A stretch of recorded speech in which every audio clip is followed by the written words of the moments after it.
स्वागत है आप सभी का एकेडमिक विंग्स के यूट्यूब चैनल पे।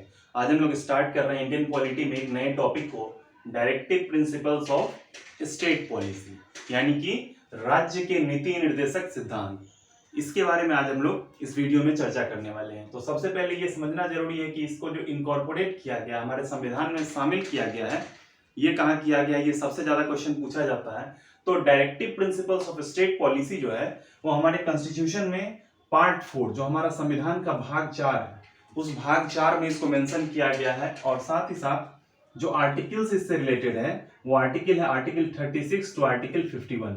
जो 36 से 51 तक जो हमारा अनुच्छेद है, उस 36 से 51 तक इसको मेंशन किया गया है भाग 4 में।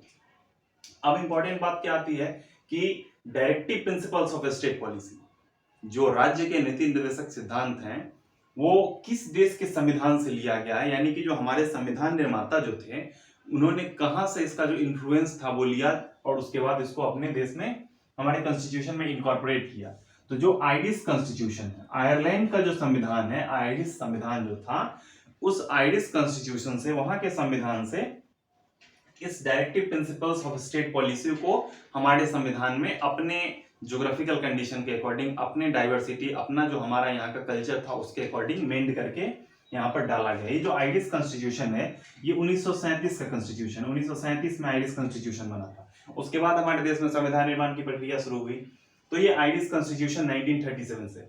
इंपॉर्टेंट बात क्या हो जाती है कि ये जो आयरिश कॉन्स्टिट्यूशन है, ये आयरलैंड का जो कॉन्स्टिट्यूशन था, इन्होंने खुद डीपीएसपी को दूसरे जगह से इन्फ्लुएंस होकर के उसको अपने संविधान में डाला था। वो कहां से लिया था? तो स्पेन के संविधान से। तो यानी कि जो आयरलैंड का संविधान है उन्होंने डीपीएसपी को स्पेन के संविधान से इन्फ्लुएंस होकर के अपने संविधान में शामिल किया और भारत के संविधान में इसको आयरलैंड के संविधान से इंक्लूड किया गया है। यहां तक इंपॉर्टेंट था, ये पॉइंट खत्म होता है। नेक्स्ट क्या आ जाता है कि इससे रिलेटेड कुछ स्टेटमेंट्स पूछे जाते हैं कि डीपीएसपी के बारे में जो अलग अलग जो संविधानविद थे, जो अलग अलग जो कॉन्स्टिट्यूशनलिस्ट थे, उन्होंने क्या वक्तव्य दिया है, क्या क्या उनका जो स्टेटमेंट था वो इंपॉर्टेंट था। तो सबसे पहला नाम आ जाता है बी आर अम्बेडकर।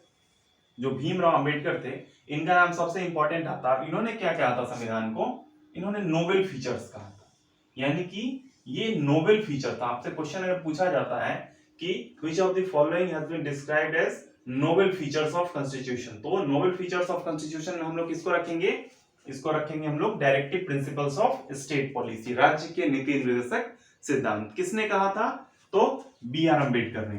जो बी आर अम्बेडकर, बाबा साहेब भीमराव अम्बेडकर थे, उन्होंने इसको नोबेल फीचर्स कहा था। नेक्स्ट क्या आ जाता है, अगर हम लोग directive principles of state policy, directive principles of state policy और फंडामेंटल राइट, इन दोनों को एक साथ रखे, directive principles of state policy और फंडामेंटल राइट, यानी कि राज्य के नीति निर्देशक सिद्धांत और मौलिक अधिकार, इन दोनों को अगर एक साथ देखा जाए, इसके बारे में एक स्टेटमेंट क्या है कि इसको सोल ऑफ द कॉन्स्टिट्यूशन कहा गया है। ये कॉन्स्टिट्यूशन है soul of the constitution. Soul of the constitution कहने का मतलब क्या हो जाता है कि संविधान की आत्मा। अब यहां पर कंफ्यूजन वाला पॉइंट ये हो जाता है कि आर्टिकल 32 जो राइट टू कॉन्स्टिट्यूशनल रेमेडी, संवैधानिक उपचार का अधिकार हमको प्रदान करता है, उसको संविधान की हृदय एवं आत्मा, हार्ट एंड सोल कहा गया था। लेकिन डीपीएसपी और फंडामेंटल राइट को एक साथ क्या कहा गया है? सिर्फ सोल कहा गया है, आत्मा। यहां पर हार्ट नहीं है, हृदय एवं आत्मा नहीं कहा गया, तो दोनों में डिफरेंस है। इसके अलावा डीपीएसपी और फंडामेंटल राइट को ही एक साथ एक ग्रेवेनिल ऑस्टिन करके एक हमारे संविधानविद थे, जो पॉलिटिकल साइंस के बहुत बड़े थिंकर थे, उन्होंने क्या कहा था ग्रेवेनिल ऑस्टिन ने कि ये संविधान की कंसाइंस है, कंसाइंस ऑफ द कॉन्स्टिट्यूशन। किसको? डीपीएसपी और फंडामेंटल राइट को। तो संविधान की कंसाइंस कहने का मतलब संविधान की अंतरात्मा। तो conscience of the constitution Austin ने कहा था, किसको कहा था? डीपीएसपी और फंडामेंटल राइट्स को एक साथ। इसमें कभी कभी क्या होता है कि आपसे डिफर करके भी पूछते हैं कि सिर्फ और डीपीएसपी को कंसाइंस ऑफ द कॉन्स्टिट्यूशन किसने कहा था? तो ग्रेवेनिल ऑस्टिन ने कहा था। इनका पूरा नाम ग्रेवेनिल ऑस्टिन था। ऑस्टिन ज्यादा इंपॉर्टेंट है, इसको याद रखना है, ये क्वेश्चंस पूछे जाते हैं। अगला एक और स्टेटमेंट है, किनका है? ये केटी शाह। जो केटी शाह थे, इनका स्टेटमेंट बहुत इंपॉर्टेंट है, ये भी पूछा जाता है कि इन्होंने कहा था DPSP, directive principles of state policy को शॉर्ट फॉर्म में हम लोग डीपीएसपी भी लिखते हैं। तो ये डीपीएसपी क्या है? DPSP is such cheque whose payment depends on bank, यानी कि directive principles of state policy एक ऐसा चेक है जिसकी देनदारी बैंक पे निर्भर करती है। ये directive principles of state policy यानी कि राज्य के नीति निर्देशक सिद्धांत एक ऐसा चेक है जिसका जो देनदारी होगा, जिसका जो पेमेंट होगा, वो बैंक की स्थिति पर डिपेंड करेगा। ये स्टेटमेंट किसका है? केटी शाह। आगे हम लोग इसका कंटेक्स्ट देखेंगे कि क्यों ये कहा गया है ऐसा स्टेटमेंट। सबसे पहले तो याद रखना है कि ये स्टेटमेंट दिया किसने था? तो केटी शाह ने दिया था। ये कुछ इंपॉर्टेंट जो स्टेटमेंट्स थे directive principles of state policy को लेकर के, वो हो गया। अब आगे हम लोग देखते हैं इसका कुछ विशेषता, कुछ जो इसका फीचर है हमारे directive principles of state policy का, उस फीचर्स के बारे में देखते हैं। सबसे पहला क्या है? ये हमको रिजेंबल करता है इंस्ट्रूमेंट ऑफ इंस्ट्रक्शन, जो कहां का है? गवर्नमेंट ऑफ इंडिया एक्ट 1935, जो भारत सरकार अधिनियम 1935, गवर्नमेंट ऑफ इंडिया एक्ट 1935, इसके तहत क्या था? कुछ इंस्ट्रूमेंट ऑफ इंस्ट्रक्शंस दिए गए थे स्टेट्स को। इंस्ट्रूमेंट ऑफ इंस्ट्रक्शन दिए गए थे स्टेट को, यानी कि राज्य जब कोई भी नियम बनाएगी तो उसमें इन चीजों को ध्यान में रखेगी और उसी चीजों को रिजेंबल करता है। रिजेंबल मतलब उसी चीज को दर्शाना। तो उस चीज को दर्शाता है कौन? दर्शाता है हमारा directive principles of state policy. ये गवर्नमेंट ऑफ इंडिया एक्ट 1935 के तहत जो इंस्ट्रूमेंट ऑफ इंस्ट्रक्शंस थे उसको दर्शाता है। नेक्स्ट इसका फीचर क्या हो जाता है? ये जो एक कंसेप्ट देता है, किस चीज का कंसेप्ट देता है? वेलफेयर स्टेट का। वेलफेयर स्टेट कहने का मतलब क्या हो जाता है? कल्याणकारी राज्य। ये क्या करता है कि कल्याणकारी राज्य का एक कंसेप्ट, एक ऐसा थ्योरी लेकर के आता है जिसमें कि जो पुलिस स्टेट की कल्पना नहीं की गई है, कल्पना की गई कल्याणकारी राज्य की, यानी कि जो लोग हैं, जो जन सामान्य जो लोग हैं, जो कॉमन मैन है, उनका जो सबसे ज्यादा कल्याण हो सके, उनको अच्छे तरीके से वेलफेयर पहुंचाया जा सके, वो एक बेटर सिचुएशन में बेटर तरीके से जी सके। तो ये वेलफेयर स्टेट का कंसेप्ट जो है ये कौन देता है? Directive principles of state policy. एक दूसरा इसका जो सबसे इंपॉर्टेंट फीचर हो जाता है, जिससे रिलेट करेंगे हम लोग इसको केटी शाह वाले को, कि ये non justiciable in nature. Non justiciable in nature. अब दो शब्द होता है, एक होता है जस्टिसिएबल और एक होता है नॉन जस्टिसिएबल। जस्टिसिएबल कहने का मतलब क्या होता है कि जैसे फंडामेंटल राइट है हमारा, मौलिक अधिकार, वो जस्टिसिएबल है। इन केस फंडामेंटल राइट को वायलेट किया जाता है, फंडामेंटल राइट का हमारे हनन किया जाता है, तो उस केस में हमारे पास अधिकार है आर्टिकल 32 के तहत कि हम लोग सुप्रीम कोर्ट में और 226 के तहत हाई कोर्ट में जाकर के अपील कर सकते हैं। ये जस्टिसिएबल इन नेचर हो गया। लेकिन जो नॉन जस्टिसिएबल है, नॉन जस्टिसिएबल डीपीएसपी है। इसका कहने का ये मतलब है कि ये करना राज्य को चाहिए, राज्य को ये काम करना चाहिए डीपीएसपी में जो भी चीजें दी गई हैं, लेकिन उसके लिए राज्य क्या है? बाध्यकारी नहीं। राज्य को फोर्स नहीं किया जा सकता है कि ये काम करना ही पड़ेगा। अगर वो नियम बनाने वक्त इन चीजों को रखते हैं तो अच्छी बात है, अगर नहीं रखते तो उसके खिलाफ लोगों के पास ये अधिकार नहीं है कि वो कोर्ट ऑफ लॉ में जाकर के अपील कर सके। अब इसमें इसी चीज से रिलेट करता है ये केटी शाह का, कि ये डीपीएसपी एक ऐसा चेक है जो डिपेंड करता है किस पे? बैंक की स्थिति पे। बैंक यानी कि अगर बैंक को हम लोग यहाँ पर देखें तो बैंक हो जाएगा हमारा स्टेट। अगर स्टेट का मर्जी होगा, स्टेट चाहेगी कि हम डीपीएसपी को इंप्लीमेंट करें तो कर सकती है, अगर नहीं चाहेगी तो नहीं कर सकती है। स्टेट के ऊपर डिपेंड करता है। अब यहाँ पर जो नॉन जस्टिसिएबल और जस्टिसिएबल वाला जो पॉइंट है, उसमें एक और इंपॉर्टेंट पॉइंट हम लोग देख लेते हैं इसको। संवैधानिक सलाहकार थे हमारे सर BN राव, जो हमारे कॉन्स्टिट्यूशनल एडवाइजर थे सर BN राव। उन्होंने क्या कहा था कि हमारे पास दो तरीके के अधिकार होने चाहिए। एक क्या होना चाहिए? जस्टिसिएबल, और एक होना चाहिए नॉन जस्टिसिएबल। जस्टिसिएबल यानी कि जो राइट्स जस्टिसिएबल थे उनको फंडामेंटल राइट्स की कैटेगरी में डाला गया, और जो राइट्स जस्टिसिएबल नहीं थे उनको क्या किया गया? डीपीएसपी यानी कि directive principles of state policy, राज्य के नीति निर्देशक सिद्धांत, उसके तहत इसको डाला गया।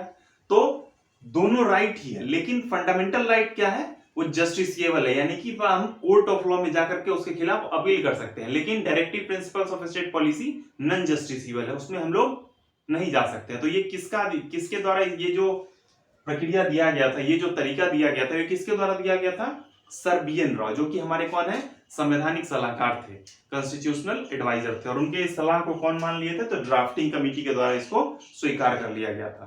तो जो जस्टिसिएबल थी उसको फंडामेंटल राइट के तहत पार्ट 3 में रखा गया, और जो नॉन जस्टिसिएबल थी उसको directive principles of state policy के तहत पार्ट 4 में रखा गया। अब आगे हम लोग क्या देखते हैं इसमें कि directive principles of state policy जो है उसको 3 तरीके से डिवाइड कर दिया गया है। एक क्या किया गया है हमारा सोशलिस्ट प्रिंसिपल्स, यानी कि जो समाजवादी सिद्धांत है उसको इसमें इंक्लूड किया गया है। दूसरा क्या है गांधीयन प्रिंसिपल्स, यानी कि जो गांधीवादी सिद्धांत है उसको इसमें इंक्लूड किया गया है। और तीसरा क्या है लिबरल और इंटेलेक्चुअल, यानी कि उदारवादी और जो इंटेलेक्चुअल लोग हैं, जो शिक्षित वर्ग जो लोग हैं उनको जो संभ्रांत जिनको कहा जाता है लिबरल और इंटेलेक्चुअल, यानी कि उदारवादी और संभ्रांत जो सिद्धांत है उसको भी इसमें इंक्लूड किया गया। और जो भी हमारा आर्टिकल 36 से लेकर के और आर्टिकल 51, यानी कि 36 से लेकर के 51 तक जो भी इसमें directive principles of state policy है उसमें से 36, 37 को छोड़ के जितने भी नए हैं उन सबको इसके अंदर डाल दिया गया है। ये काफी इंपॉर्टेंट हो जाता है, पूछा भी जाता है कि इसमें से कौन से जो ऐसे directive principles of state policy हैं जो समाजवादी सिद्धांत के अंदर आते हैं। और सबसे ज्यादा पूछा जाता है इसमें से गांधीयन प्रिंसिपल्स से, जो गांधीवादी सिद्धांत के अंतर्गत कौन कौन से प्रिंसिपल्स डाले गए हैं। तो इसमें से हम लोग एक एक करके देखते हैं। सबसे पहले तो समझ में आ जाना ये जो लिया गया है कि एक गांधीवादी सिद्धांत है, ये समाजवादी सिद्धांत है, इसलिए दिया गया है ताकि जो हमारा संविधान बन रहा था उस संविधान बनते वक्त में हर एक व्यक्ति तो वहां पर मौजूद नहीं थे, लेकिन जो वैसे महान लोग थे, जो वैसा जो हमारे सोसाइटी में जो वैल्यू है, जो भी विचारधारा है, उन सभी विचारधारा का वहां पर क्या किया गया इंक्लूजन किया गया, वहां पर समावेश किया गया उसको, ताकि जो हमारा जो संविधान तैयार हो उसमें हर एक वैल्यू हो, हर एक सेक्शन ऑफ सोसाइटी जो उनका जो भी थॉट हो, जो भी उनका विचार हो, जो भी उनका एक्सप्रेशन हो, वो सारा एक्सप्रेशन कहाँ हो हमारे संविधान में वो रिफ्लेक्ट करे, वो झलके। इसीलिए इस तरीके से डिवाइड करके तीनों प्रिंसिपल्स को डाला गया। अब इसमें से कॉमन क्या आ जाता है हमारा आर्टिकल 43। आर्टिकल 43 जो है वो समाजवादी सिद्धांत के तहत भी आता है और ये 43 जो है वो गांधीयन प्रिंसिपल्स यानी कि गांधीवादी सिद्धांत के तहत भी आता है।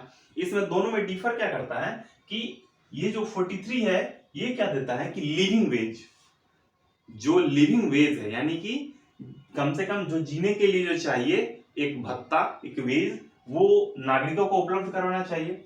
और 43 में क्या है जो गांधीवादी सिद्धांत है, कोई स्मॉल स्केल इंडस्ट्री जो कॉटेज इंडस्ट्री है उनको आपसी में जो आपस में जो कॉपरेशन होता है, जो आपसी सहयोग से उसके उत्थान के लिए प्रयास करना चाहिए, ये दिया गया है इसमें। इसमें आपको कौन कौन सा आर्टिकल नहीं दिख रहा है, तो आर्टिकल नहीं दिख रहा आपको आर्टिकल 36 हमारा जो हमारा अनुच्छेद 36 है वो इसमें नहीं दिख रहा है, और दूसरा कौन नहीं दिख रहा हमारा अनुच्छेद 37 नहीं दिख रहा है। उसके अलावा जितने भी आर्टिकल्स हैं 36 to 51 के बीच में वो सारे इसमें शामिल किए गए हैं। कभी कभी जो नए प्रोविजंस इंक्लूड किए जाते हैं तो जिस तरीके से 39A है, 43B है, 43A है, उस तरीके से ये इसमें 43A होगा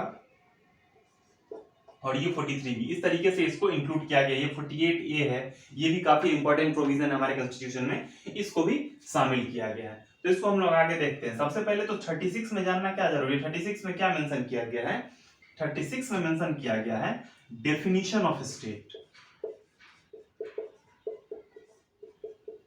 डेफिनेशन ऑफ स्टेट यानी कि राज्य की जो परिभाषा है वो आर्टिकल 36 जो कि हमारे directive principles of state policy, राज्य के नीति निर्देशक सिद्धांत का जो पहला आर्टिकल है उसके तहत क्या आता है, राज्य की परिभाषा, definition of state.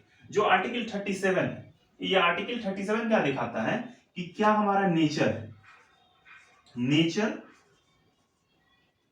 And importance, nature and importance of DPSP. जो directive principles of state policy है उसका नेचर यानी कि जो उसकी प्रकृति है, उसकी जो प्रकृति है, नेचर है, वो कैसा है, और साथ ही साथ उसका इंपॉर्टेंस क्या है, उसका महत्व क्या है, किस चीज का, डीपीएसपी का, राज्य के नीति निर्देशक सिद्धांत का। ये दोनों काफी इंपॉर्टेंट है, ये तो वीवीआई है, ये पूछा जाता है, कई बार पूछा जाता है कि आर्टिकल 36 के तहत क्या दिया गया है, तो डेफिनेशन ऑफ स्टेट दिया गया है। इसके अलावा आर्टिकल 12 जो हमारा ये फंडामेंटल राइट के तहत आता है उसमें भी स्टेट को डिफाइन किया गया है, लेकिन उसमें ज्यादा इलेबोरेट करके डिफाइन किया गया है। यहाँ पर जो आर्टिकल 36 है उसमें भी डेफिनेशन ऑफ स्टेट दिया गया है, 37 में क्या दिया गया है, नेचर एंड इंपॉर्टेंस। तो इस तरीके से हम लोगों ने directive principles of state policy, उसका जो इंट्रोडक्शन पार्ट था, उसके क्या क्या फीचर्स थे, उसके बारे में क्या स्टेटमेंट्स हैं, कितने टाइप के होते हैं वो, और साथ ही किस तरीके से कहां पर हमारे संविधान में उसको जगह दी गई है, ये दिया गया है। इसको हम लोग एक और नेक्स्ट पार्ट बनाएंगे और उसमें देखेंगे कि कौन कौन से आर्टिकल में क्या दिया हुआ है जो एग्जाम पॉइंट ऑफ व्यू से बहुत इंपॉर्टेंट। Thank you.